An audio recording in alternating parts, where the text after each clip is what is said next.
ఉన్న బంగారాన్ని విడిపించి ఆ రోజు ఆన్లైన్ రేటుకే మేము కొంటాం. Sharma gold company. నమస్కారం. సుమన్ టీవీ ప్రేక్షకులకు శ్రీ క్రోధినామ సంవత్సర ఉగాది శుభాకాంక్షలు.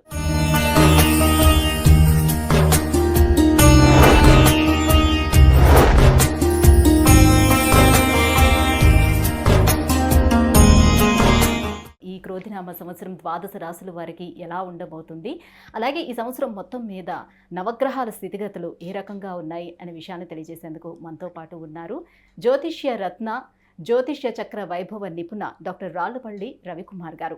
గురుగారు నమస్కారం అండి. నమస్కారం. గురుగారు, ద్వాదశ రాశులకి ఏ రకంగా ఉండబోతుందో తెలుసుకునే ముందు ఈ సంవత్సరం అంతా కూడా ఆ ద్వాదశ రాశుల వరకు నవగ్రహాలు ఎక్కడెక్కడ ఉన్నాయి ప్లేసింగ్? తప్పకుండా అమ్మా.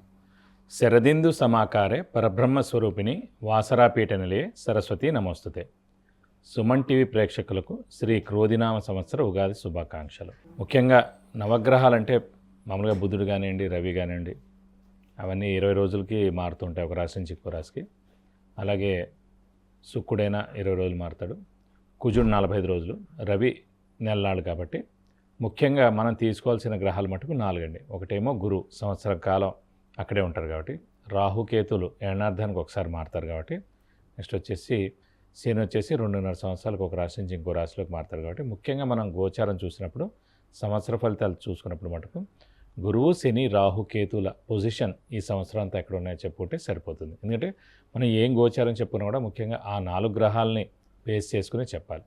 ముఖ్యంగా గురువు వచ్చేసి మనకి 1/5/2024 నుంచి వృషభ రాశిలోకి గురువు సంచరిస్తాడు. సో గురువు అక్కడ ఉంటాడన్నమాట ఈ సంవత్సర కాలం వృషభ రాశిలో. నెక్స్ట్ వచ్చేసి రాహు ఆల్రెడీ మనకి మీన రాశిలో ఉన్నారండి ఈ సంవత్సరం. అంటే నెక్స్ట్ ఏడాది దాకా కూడా రాహు అక్కడే ఉంటాడు సంవత్సరం అంతా. కేతు వచ్చి మనకి కన్యా రాశిలో ఉంటారు సంవత్సర కాలం అంతా. ఇంకా శని వచ్చేసి ఆల్రెడీ స్వస్థానమైన కుంభరాశిలో స్వస్థానంలోనే ఈ సంవత్సరం అంతా ఉంటాడు. ముఖ్యంగా మనకి అందరూ అంటారు గురువు అంటే మామూలుగా గురువు మారుతూ ఉంటాడు, డేట్స్ ఎలా తెలుసుకోవాలని. సాధారణంగా ఎందుకంటే గురువు ఇంపార్టెంట్. ఎందుకంటే దైవబలం, దైవానుగ్రహం సంబంధించిన అది గ్రహం వచ్చేసి గురువు. ఎలాంటి శుభకార్యాలు జరిగినా, అంటే ముఖ్యంగా ఒక చిన్నపిల్లాడు 10th క్లాస్ ఎగ్జామ్ పాస్ అయ్యాడు, అయితే ఇంటర్లో చేరుతున్నాడు, అడ్మిషన్ అంటే ఇంజనీరింగ్లో చేరుతున్నాడు, అంటే మాస్టర్స్ చేస్తున్నాడు, అయితే మెడిసిన్ చేస్తున్నాడు. అలాగే ఉద్యోగం, ఫస్ట్ ఉద్యోగం, ప్రమోషన్, అలాగే గృహం, వాహనం, వివాహం, సంతానం, ఇవన్నీ కూడా చేరాలంటే కనుక గురుబలంతో సాధ్యం.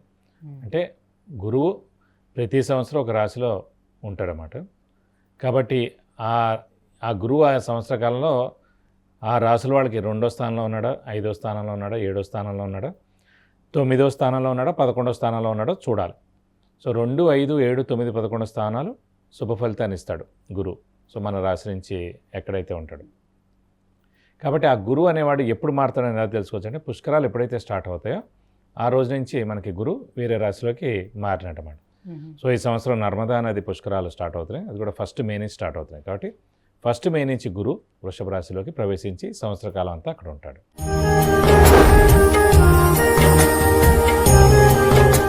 గురుగారు, సింహరాశి వారికి క్రోధినామ సంవత్సరం ఎలా ఉంది? గ్రహ స్థితిగతులు ఎలా ఉన్నాయి? వారికి ఎటువంటి ఫలితాలను ఇస్తున్నాయి? సింహరాశి అనగానే మనకి మఖ 1, 2, 3, 4 పాదాలు, పుబ్బ 1, 2, 3, 4 పాదాలు, ఉత్తర 1వ పాదం, ఈ నక్షత్రాల సమూహం వచ్చేసి మనకి సింహరాశిలోకి వచ్చింది. ఈ రాశి వారికి ముఖ్యంగా గురుబలం పరిపూర్ణంగా ఉంది. ఎందుకంటే దశమ స్థానంలో చాలా బాగున్నాడు. దశమ స్థానం అంటే రాజ్యస్థానం అంటారు, ఉద్యోగ స్థానం అంటారు, ప్రొఫెషన్ స్థానం, ఈ 3 స్థానాలు కూడా దశమ స్థానం. వ్యాపారం కూడా చూసుకున్నా కూడా అది కూడా ఒక పాయింటే, దశమ స్థానం. ద్వితీయంలో కేతు కాస్త పర్వాలేదు. అష్టమంలో రాహు బట్ కొంచెం జాగ్రత్తగానే ఉండాలి. ఎందుకంటే అష్టమ స్థానం యాక్సిడెంట్స్, అష్టమ స్థానం మరణం, అష్టమ స్థానం డిలేస్, ఇవన్నీ కూడా ఉంటాయి అష్టమ స్థానం. కాబట్టి రాహు అనేవాడు సాధారణంగా చెడు ఫలితాలను ఇస్తాడు. అందులో ఆ స్థానంలో ఉన్నాడు కాబట్టి యాక్సిడెంట్స్ ప్రోన్ అవ్వడం ఇలాంటివన్నీ కూడా సాధారణంగా అవకాశాలు ఉన్నాయి.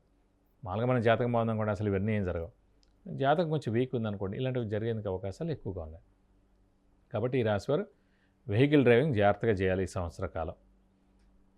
ఎందుకంటే జాగ్రత్తగా చేయకపోతే అనవసరంగా యాక్సిడెంట్ అయ్యేందుకు అవకాశాలు ఉన్నాయి. అలాగే మన వెహికల్ ఎవరైనా తీసుకెళ్ళినా కూడా దానికైనా జరగచ్చు. ఇంకా బండి మన పేరు మీద ఉంది కాబట్టి, మనకి ప్రస్తుతం అష్టమ స్థానంలో రాహు ఉన్నాడు కాబట్టి ఆ వెహికల్కైనా జరిగేందుకు అవకాశం ఉంది. కాబట్టి మన వెహికల్ గోచార రీత్యా అష్టమ స్థానంలో రాహు ఉన్నాడు.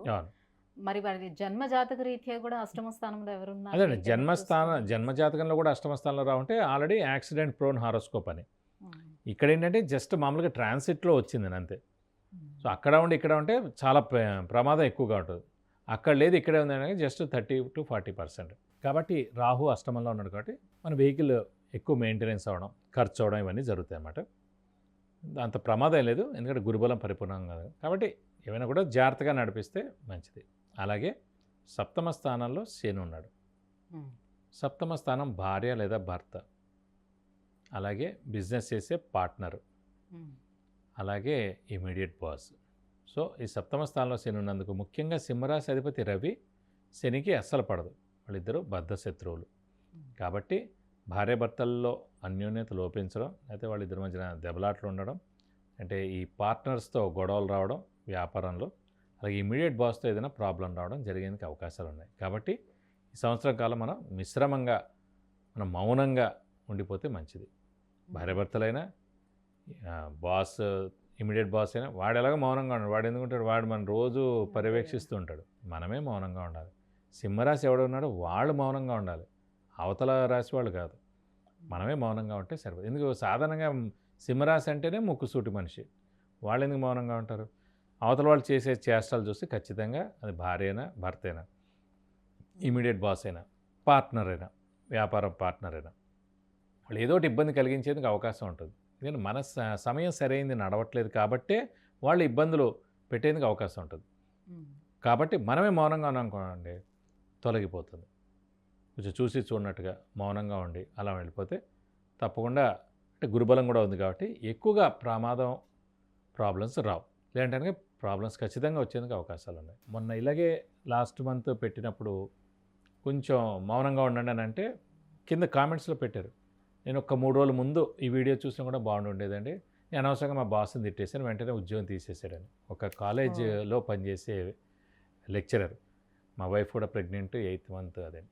సో ఇది అన్నీ కూడా ఒక సూచనలే అండి, ఖచ్చితంగా ఇలా జరగాలని. ఆల్రెడీ మన జాతకంలో ఎవరు మార్చలేరు, కానీ ఒక్క పిసరు మనం కొంచెం మౌనంగా ఉండడం వల్లనే మనం చాలా సంపాదించగలుగుతాం. ఎందుకంటే ఆ కోపంలో ఏదోటి అనేస్తాం, ఆ ఏదో అన్నదే మాట హర్ట్ అయ్యి వాళ్ళు ఎప్పటికీ జీవితాంతం గుర్తుపెట్టుకుంటారు. గురుగారు ఇక విద్యార్థులకి ఎలా ఉండబోతుందో తెలియజేస్తారు. విద్యార్థులకు మటుకు సువర్ణ అవకాశం అని చెప్పుకోవాలి. ఎందుకంటే గురుబలం పరిపూర్ణంగా ఉంది కాబట్టి ఉన్నత విద్య తప్పకుండా అభ్యసిస్తారు. మంచి ర్యాంకు, మంచి సీటు, మంచి యూనివర్సిటీలో రావడం ద్వారా ఖచ్చితంగా అందులో చేరతారండి. సో అది ఎంసెట్ అవ్వచ్చు, లేకపోతే నీట్ ఎగ్జామ్ అవ్వచ్చు, అంటే ఎంబీఏ ఎగ్జామ్ అవ్వచ్చు, పీజీ ఎగ్జామ్ అవ్వచ్చు, ఏదైనా కాంపిటేటివ్ ఎగ్జామ్స్ అవ్వచ్చు, లేదంటే గవర్నమెంట్ ఎగ్జామ్స్ అవ్వచ్చు, ఏదైనా సరే, మాస్టర్స్ అయినా ఏదైనా సరే కొంచెం గట్టిగా కష్టపడండి చాలు. ఎందుకంటే గురుబలం పరిపూర్ణంగా ఉంది కాబట్టి మీరు కష్టపడితే తప్పకుండా మంచి ర్యాంక్ సాధించేందుకు అవకాశాలు ఎక్కువగా ఉన్నాయి. గురుబలం బాగానే ఉందంటున్నారు కాబట్టి సంతాన యోగం కూడా ఉంటుంది వాళ్ళకి 100%. ఎందుకంటే లాభస్థానంలో ముఖ్యంగా గురువు ఉన్నాడు.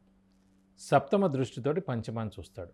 పంచమ స్థానం అంటేనే సంతాన స్థానం, అలాగే సంతాన కారకుడే గురువు ఎవరికైనా సరే. కాబట్టి అలాంటి సంతాన కారకుడైన గురువు పంచమ స్థానమైన పిల్లల స్థానాన్ని చూస్తున్నాడు కాబట్టి సప్తమ దృష్టితోడు ఖచ్చితంగా ఈ ఏడాదిలో ఎప్పుడైనా సరే ఖచ్చితంగా సంతానం కలిగేందుకు అవకాశాలు 100% ఉన్నాయి. ఇంకా ఎటువంటి పరిహారాలను పాటించుకుంటే మరింత శుభయోగంగా ఉంటుంది? శని సప్తమ స్థానంలో ఉన్నాడు కాబట్టి, స్వస్థానంలో ఉన్నాడు కాబట్టి అంత నష్టం చేయడు. కానీ అష్టమ స్థానంలో రాహు ఉన్నాడు కాబట్టి ఖచ్చితంగా రాహుకు సంబంధించిన పరిహారాలు మటు తప్పకుండా చేయాలండి. రాహు అంటేనే మనకి అమ్మవారిని ఎక్కువగా ఆరాధించడం, ప్రతిరోజు ఏదో ఒక అమ్మవారి అష్టోత్తరం చదువుకోవడం, ప్రతి శుక్రవారం అమ్మవారి గుడికి వెళ్ళి 41 ప్రదక్షిణాలు చేయడం, అలాగే అర్చన కానీ అభిషేకం కానీ ఏదైనా సరే అమ్మవారికి పేరున కడితే మంచిది. అలాగే వీలైతే కనుక రాహుకి 18,000 సార్లు జపం చేయించి మినపప్పు కేజీంపావు, అలాగే ఒక 1000 రూపాయల వర్త్ గోల్డ్ ఐటమ్ దానం ఇస్తే కనుక దోషం మొత్తం తొలగిపోయి మీకు అన్ని విధాలా మంచి చేకూరుతుంది. గురువుగారు, సింహరాశి వారికి ఈ క్రోధినామ సంవత్సరం ఎలా ఉండబోతుంది, ఎటువంటి పరిహారాలను పాటించుకుంటే మరింత శుభయోగంగా ఉండబోతుందనే విషయాన్ని తెలియజేసినందుకు ధన్యవాదాలండి. నమస్కారం.